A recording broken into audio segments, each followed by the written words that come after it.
माझ्याबरोबर घडलेला मी किस्सा सांगतो. मी एका चहाच्या टपरीवर उभा होतो. अच्छा. आणि दोघं जण माझ्या बाजूला होते. अरे यार, तिने परत मला ब्लॉक केलं. मी एवढंच ऐकलं फक्त. ओके, होत असेल, मला कल्पना नाही, मला अनुभव आलेला नाही तो. पण मी तेवढंच ऐकलं आणि ती दोन मुलं निघून गेली. ती जी ओळ आहे ना, दिवसभर माझ्या डोक्यात भुंग्यासारखी फिरत होती. मी झोपलो, त्या ओळी सकट झोपलो. आणि ही ओळ मी सकाळी 6:15 वाजता ऐकलेली. रात्री 2:30 वाजता मी उठलो आणि त्याच्यावर कविता झाली, एक कविता झाली. वा वा. तर हा माझा अनुभव. असे तुमच्याकडे काय अनुभव आहेत? बरेच आहे. कसं आहे, आपल्याला ते जेव्हा एखादी गोष्ट अपील होते, तर आपण जरी आपले रेग्युलर काम करत असलो तरी ती डोक्यात कुठेतरी फिरत राहते.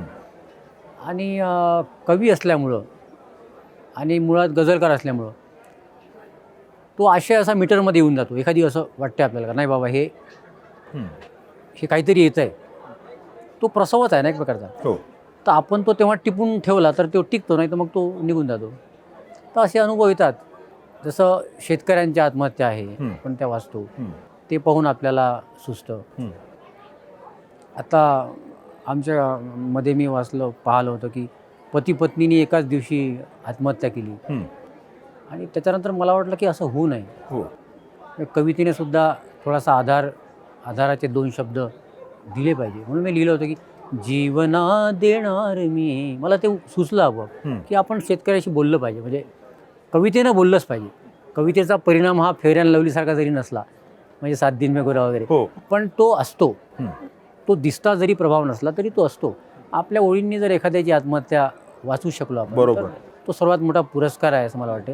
म्हणून मी लिहिलं होतं, जीवना देणार मी, फासना घेणार मी. जीवना देणार मी, फासना घेणार मी. पावसा छेडू नको, पावसा छेडू नको, या धरेचा यार मी. जीवना देणार. पण कमालीची सकारात्मकता देणं गरजेचं आहे. बरोबर. पण ही प्रतीक प्रतिमातून कशी येईल?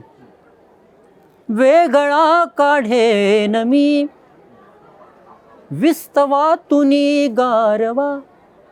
विस्तवातुनी गारवा.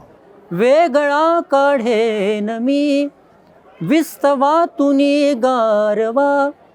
उघडले हृदयातले श्रावणाचे दार मी. क्या बात आहे. जीवना देणार मी, फासना घेणार. आणि ते त्या आत्महत्या इतक्या विवश करतात, ते सगळं दुःख, की मग ते असे सूर आणि शब्द आणि मीटर सगळं आपोआप येतं सगळं.